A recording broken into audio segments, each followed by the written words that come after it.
What's up, everybody? Frozen Titan here, back again playing some wild Hearthstone.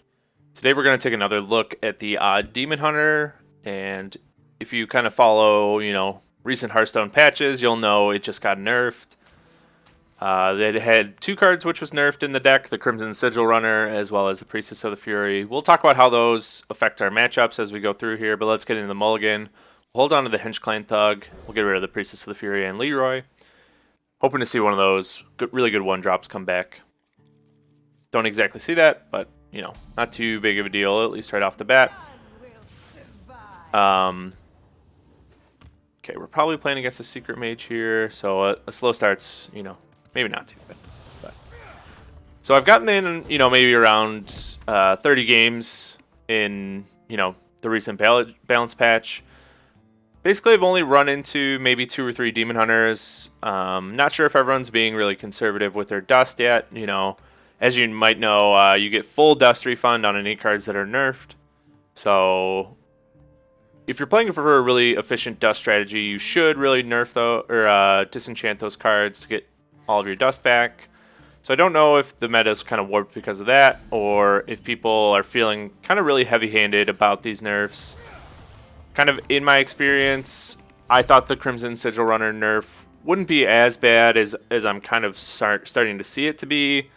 To kind of put it in perspective, Novice Engineer, 1/1, draw a card for 2 mana. This is kind of more of a situational Novice Engineer now, being a 1/1, and you get the draw a card mechanic when it's outcast, being in the left-hand slot or the right-hand slot of your hand.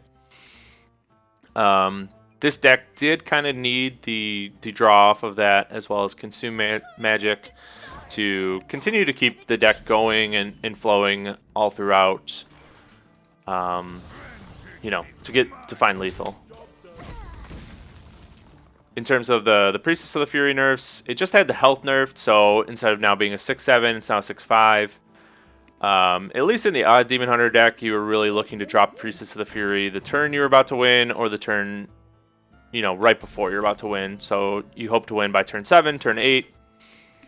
And, the health effect didn't really have a huge difference on playing the deck. Where it did come in handy was if you were trying to eke out, some extra damage. Maybe that Priestess of the Fury would stay alive. Now it's really not, being a 6/5 on 7 mana. Most of the time your opponent can take that out within a turn, pretty much almost guaranteeing it will not be on the board a turn after it's played. So, kind of where it was really nice was when you were either suboptimally playing the matchup or you had, really bad draws. It was nice for it to be a 6/7. So, yeah, even against the Demon Hunters I did play against, I did not run into any odd variants. So the deck seems to be kind of suffering. There was some innovation in the deck list kind of happening even before the nerfs went live. So we'll kind of go through at least one of those decks and the differences between them. Yeah, he's getting off the evocation here, so we're probably not too long for this world. Okay. He just evocationed it to nothing. So, not too bad. Alright, we see the Sigil Runner here, so we do get the draw effect if we want to play it.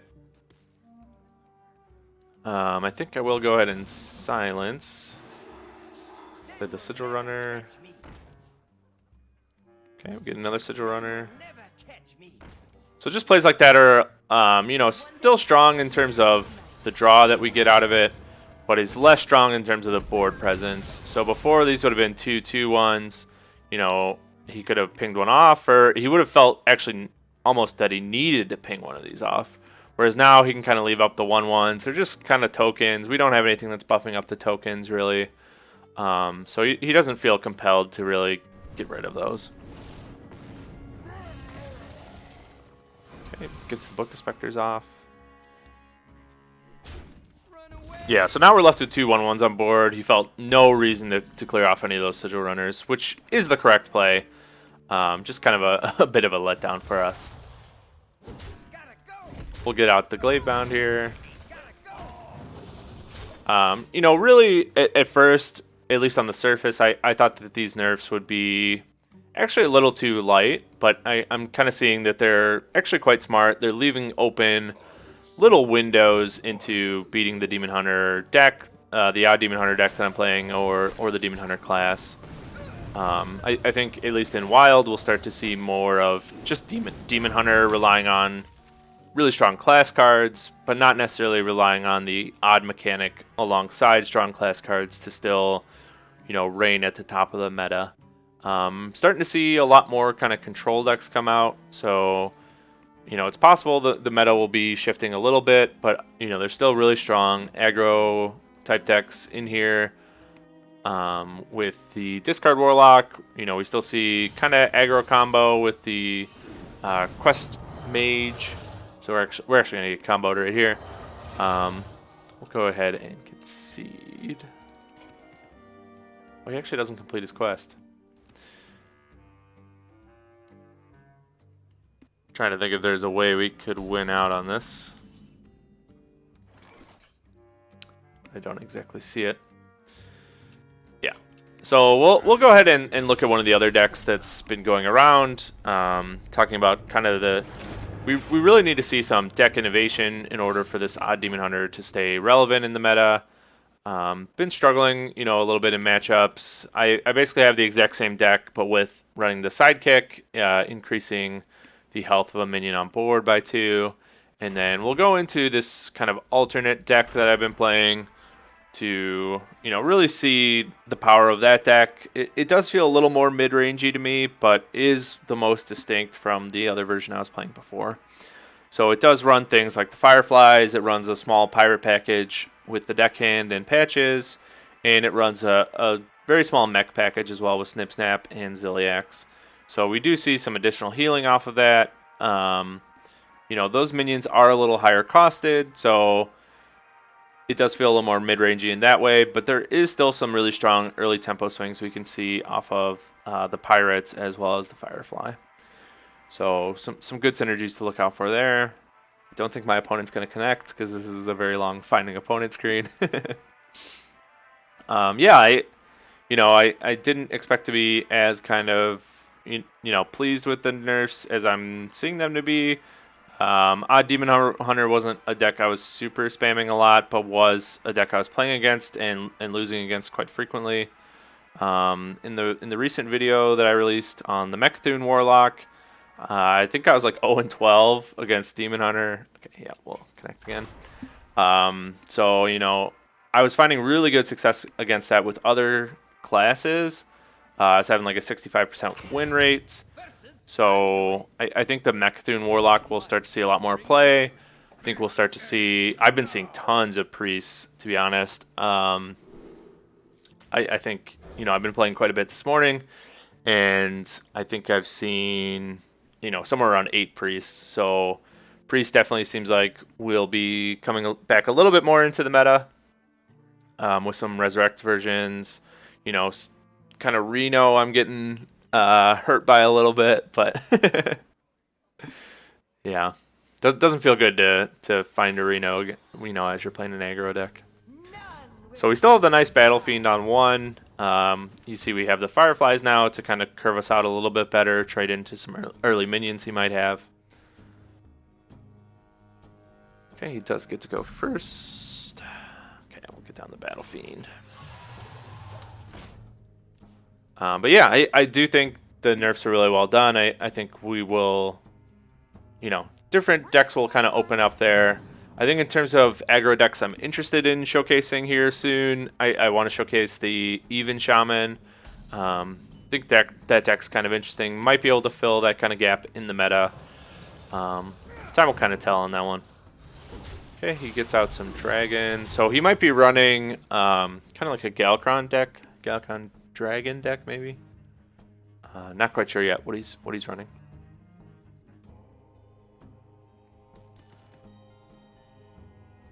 Talked a little bit about the deck changes here, but we do have the Ziliax as well as the Snip Snap.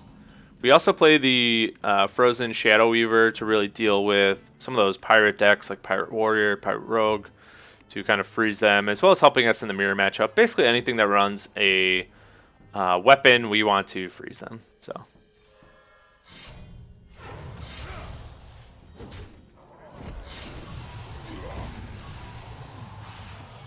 Okay, kind of clear off on board, see if we can get down any other minions. But for now, we've, you know, totally wiped out his board presence. We can get the Satyr down or the Hench Clan Thug down next turn. And yeah, things are looking pretty good so far. As you can see, I haven't gotten too far into this version of the deck, just being 7 and 5. Hoping to get a little bit more in depth on it. Really been enjoying it. I think kind of a stark difference here is only playing one Warglaze of Azzinoth. This weapon was really strong, but you know, seeing more freeze effects in the meta and kind of less uses for it, you know, only playing one is kind of okay. Not too bad. All right, let's get down the Satyr here. Try and kind of bait out one of his bigger board clears, and we'll take the rest face.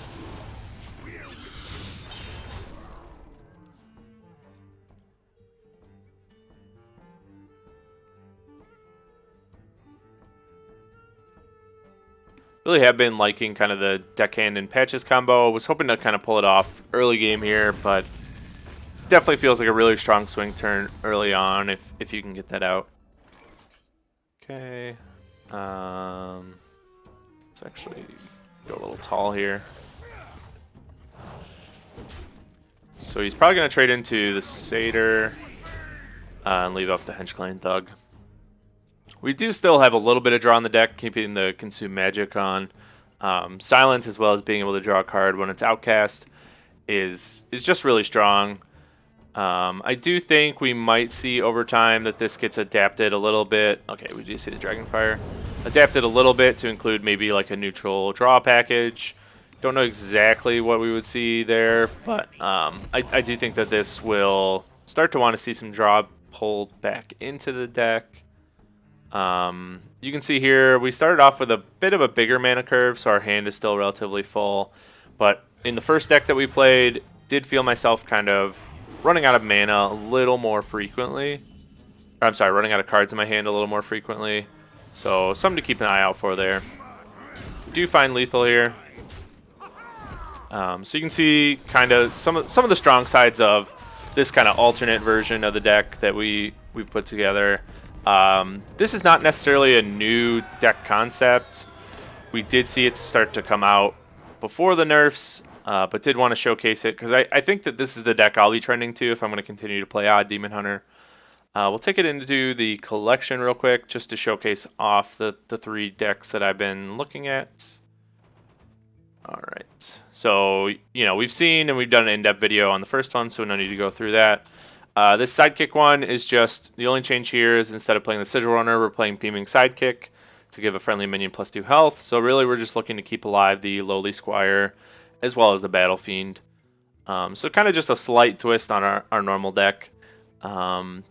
This deck did okay for me. Basically, when it was successful, I was able to Sidekick a Lowly Squire or the Battle Fiend and kind of run away with the early game.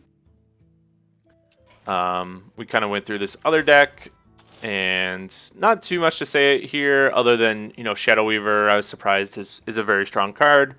Just being a common and being able to freeze in the current meta. Really nice inclusion in terms of the deck. So I'll include all 3 of these deck codes in the description below.